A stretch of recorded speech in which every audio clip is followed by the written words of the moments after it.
Hey, welcome to Taste Test Thursdays, a new way to explore the truth together. This is a special bonus series where I'll be giving you a behind-the-scenes look at topics that I did not get a chance to fully explore during Season 3 or previous seasons of Taste of Truth Tuesdays. Think of this as the leftovers, the ideas that were simmering on the back burner but never made it to the main course. But this series isn't just about what I didn't cover. It's about giving you a deeper look into my thought process, how I research, why I choose certain topics, and the unfiltered thoughts that I don't always include in the main episodes. So some weeks will be very casual, some will be researched heavy, and some, like today, will be very personal. Because for the first episode, I wanted to start with a topic I've touched on but never fully shared, my own experience with chronic pain, and how it has shaped not only my fitness journey, but my entire approach to health and resilience. A while back, I wrote a blog post about this, one that really captures my experience in a way that feels raw and honest. And instead of just summarizing it, I want to share it with you here. So here's the piece in its entirety. Untangling the threads of chronic pain, trauma, and healing. How emotional trauma contributes to chronic pain. If you would have asked me a year ago why my body hurts so much, why my hips ache, my calves tighten up with every step, or why even walking on the treadmill felt like a chore, I would have said it was from overtraining or just poor posture. What I couldn't articulate then was that my pain wasn't just physical. It is a complex dance involving my nervous system, my fascia, and my body's attempt to protect itself after years of unresolved trauma. So first, let's talk about what is your nervous system. So podcast listeners, in the blog, I have a graphic that I made on Canva because I love doing that. I don't do that as much as I used to, but it's, if you're a visual person, check it out. So it's the central nervous system and the peripheral nervous system. And so the central nervous system is the body's master control unit. So that's going to be the spinal cord, the brain stem, and the brain. Peripheral nervous system, peripheral sounds like outside, right? Like outside of your, like the side of your viewpoint. So the body's link to the outside world. So that involves the autonomic nervous system, which you might have heard me talk about when we discussed long COVID and the symptoms of long COVID. So the autonomic nervous system regulates involuntary body functions like autonomic. So, you don't have to think about it. So that's going to be your heart rate, your breathing, your digestion. Then we have the sympathetic nervous system, and you're probably familiar with that because fight or flight, cortisol, adrenaline, those are topics that most of us have heard or learned about. Then we have the parasympathetic, rest and digest. And so that's like what we take deep breaths for. We try to make sure we monitor our stress and help improve our digestion for those of us who struggle with chronic digestive issues. DHEA, growth hormones, melatonin, those are all also a part of the parasympathetic nervous system. And then we have the somatic nervous system, which is definitely getting a lot more traction in the chronic healing, chronic pain, trauma world, which I'm still very new to a lot of this. So don't think I'm an expert by any means. So if I misspeak, leave a comment, let me know. Maybe you're the expert listening. So the somatic nervous system carries sensory information from the sensory organs to the central nervous system and relays movement commands. So that's kind of like connecting everything all together. Our nervous system plays a fundamental role in chronic pain. When we experience physical pain or emotional trauma, our body reacts by creating a heightened state of alertness. That's also known as hypervigilance. So over time, these experiences are encoded in the nervous system, and this is called neurotags, which is not the same as triggers. Neurotags are clusters of physical, emotional, and cognitive memories that influence how we react to stress and pain. Chronic pain, I've learned, is often an echo of this activation. It's not just about tight muscles or structural imbalances. It's a survival mechanism trying to make sense of and respond to past trauma. And since definitions matter, I just want to say that trauma is a psychological and emotional response to an event or series of events that overwhelm a person's ability to cope. It often involves feelings of helplessness, a loss of control, and a lasting impact on one's mental, emotional, and physical well-being. Trauma can be caused by a single event, which is acute trauma, repeated exposure to distressing experiences, which is chronic trauma, or ongoing subtle harm, which is complex trauma. Okay, back to the blog. So this is the story of how I started to untangle it all, and how chronic pain, emotional wounds, and trauma are all intrinsically tied together in ways that I never imagined. So for years, I treated my body like a machine. During my bodybuilding days, I pushed through discomfort, ignored signs of overtraining, and celebrated soreness as a badge of honor. But what I didn't understand then was how my nervous system was quietly keeping score. Because as we said, chronic pain isn't just about tight muscles or structural imbalances, it is a survival strategy. When we experience trauma, whether from overtraining, stress, or emotional wounds, our nervous system can get stuck in a heightened state of alertness.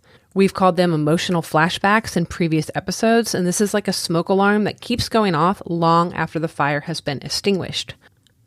Fascia is the connective tissue that surrounds every muscle and organ in our body. It plays a fascinating role in this process.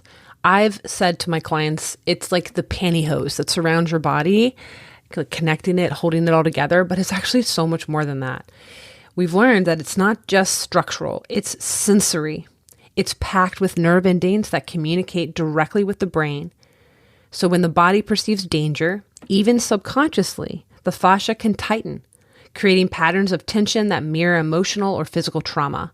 So in my case, tension shows up in my psoas muscles, my calves, and my lower back, all areas associated with safety and movement. So the more that I explored these connections, the more I began to see that pain wasn't random. It was a message from my body, and it was asking me to listen. The power of neurotags and how pain and trauma are connected. So one of the most eye-opening concepts that I've come across in this journey is the idea of neurotags. It is a term that's describing the way that the brain organizes and processes sensory, emotional, and cognitive information.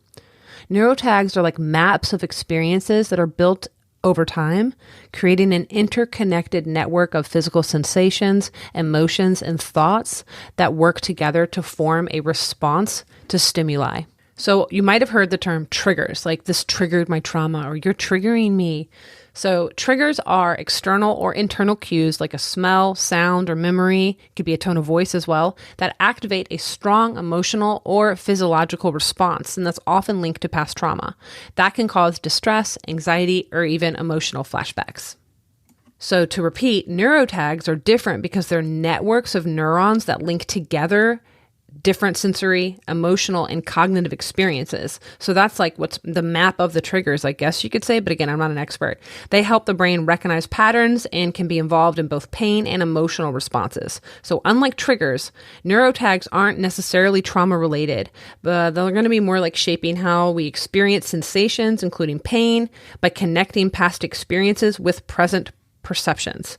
So while a trigger is an external cue that activates a reaction, a neurotag is an internal neural pattern that influences how we interpret and respond to experiences. Let me know if that makes sense. So chronic pain is often stored in these neurotags. When trauma occurs, whether it's physical, emotional, or psychological, it gets encoded in the nervous system as a pattern. These patterns are not just about physical experience of pain, but also the emotions and thoughts tied to that experience. When trauma is stored in the nervous system, it doesn't just affect how we feel physically, it affects our entire emotional and cognitive landscape. For example, someone who's experienced physical trauma may also experience emotional flashbacks or cognitive distortions that are linked to that experience. We talk about those all the time on this podcast. These flashbacks are like sudden replays of past trauma, and they don't just exist in the mind, they can show up physically in the body. So neurotags, emotional flashbacks, and chronic pain. So let's think about it this way. When we experience a traumatic event, our nervous system reacts by encoding that event into a neurotag. This neurotag includes not only physical sensations like tightness, pain, or discomfort, but also the emotions you felt like fear, anger, and sadness, and the cognitive patterns that you thought were like, I'm unsafe, or I am weak.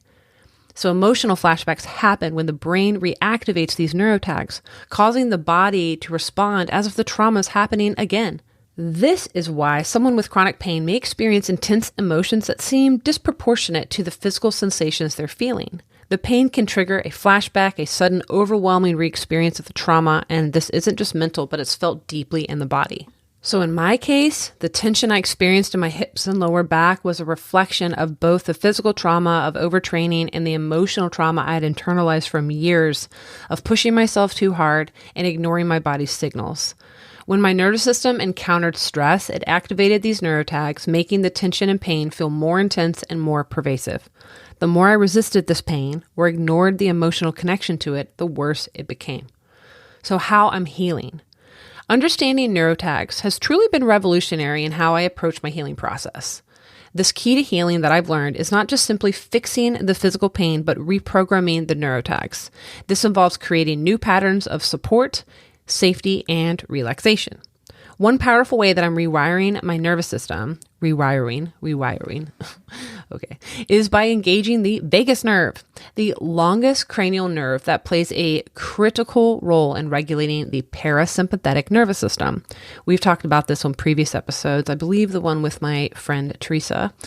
The vagus nerve is like the body's brakes, helping to turn off the fight or flight response and return the body to a state of calm.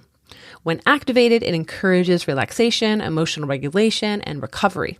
Exactly what my body needs as I untangle the tension stored in my fascia and nervous system.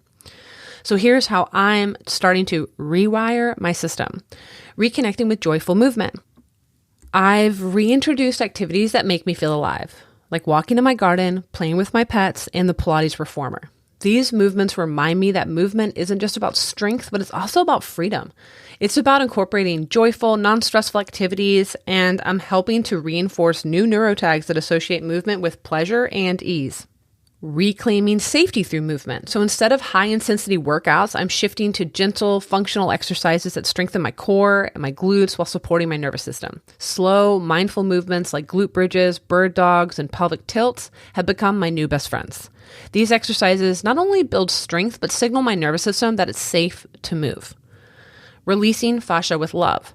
So I'm embracing somatic practices like gentle rocking, diaphragmatic breathing, and fascia-focused stretches to help release tension. These practices are not just physical, they're a way of telling my body, you're safe now.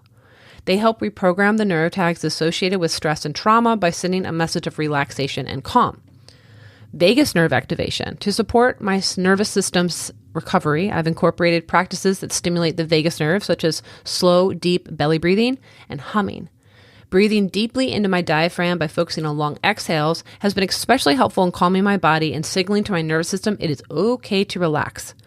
By consciously engaging my vagus nerve, I'm helping shift from a fight or flight response into a restorative state. Rewiring my nervous system also means rewriting my emotional patterns. This is probably the hardest part.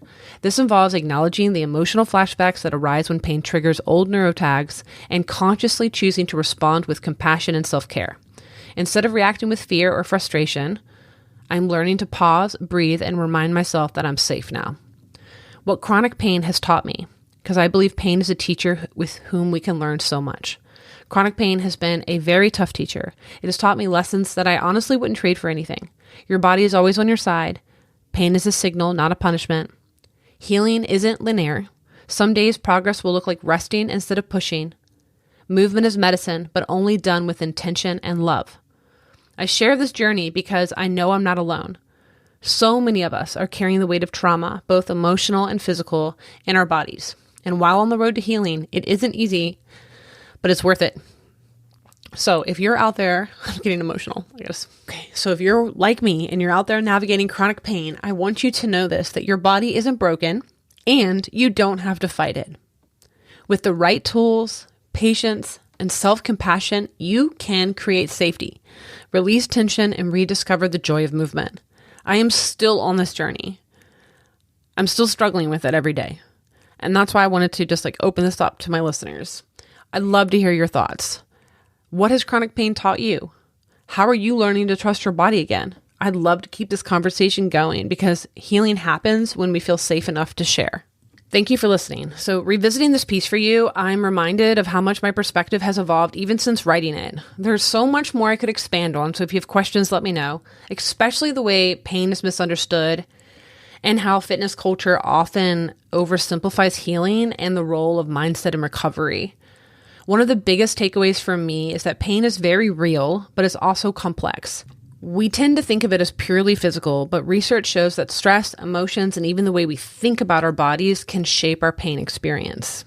There is no one-size-fits-all approach. Healing, strength, and movement are going to look different for everyone, and that's okay.